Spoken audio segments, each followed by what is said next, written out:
এটা কি এটা আমরা খাইতে চলে আসলাম, খুব ভালো লাগলো। দই দমে দিয়েছেন না? ঠিক আছে। হ্যাঁ, আজকে খাবার না আগামীকালকের জন্য নাকি? আচ্ছা, কোথা থেকে লোক আইছে স্পেশাল ভাবে? আজকে কোনো লোক আসে নাই, আজকে কালকে ছিল চলছে। আচ্ছা, আপনারা এই দুধটা কোন জায়গা থেকে নেন? দুধ হ্যাঁ, আমার 5 মণ দুধ লাগবে, আমি পুলিশে নিয়ে খবর দেবো, দুধ 5 মণ পাবো। পুলিশ লাইনে খামার আছে? হ্যাঁ, খাবার আছে। মানে আপনার নিজস্ব খামার না, না, বাইরে কিনে আর কি করেন? নিজস্ব খামার এই গোপালগঞ্জ জেলার কেউর কাছে নেই। ওই যে কোন একটা এলাকায় আছে, ওরা নাকি নিজস্ব খামার দিয়ে এই মিষ্টি টিষ্টি না না না না, আমাদের এই গোপালগঞ্জ দেখছি কিন্তু যে তার নিজস্ব খামার আছে। আগে ব্যাংকে চাকরি করতো, ব্যাংকার ছিল, ব্যাংকের চাকরি ছাড়িয়ে দিয়ে এসে ওরা নিজে একটা খামার করছে, খামার করে মিষ্টি বানাচ্ছে, মিষ্টি বানিয়ে বিক্রি করতেছে। কিছুটা এই যে শসা আলাদা কথা, কিন্তু দুধ আসে বাইরের থেকে, বাইরের থেকে আমার জানাশোনা নিজের কোনো দুধ না। নিজের কোনো দুধ না। না।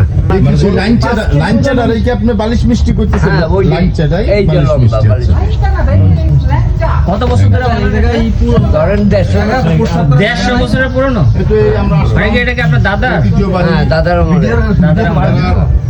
তার মধ্যে আমি ধরছি বড় মিষ্টি দিয়ে, আমি মিষ্টি এই দাদু তোমার 72 বছর বয়স, উনি 60 বছর 65 বছর এই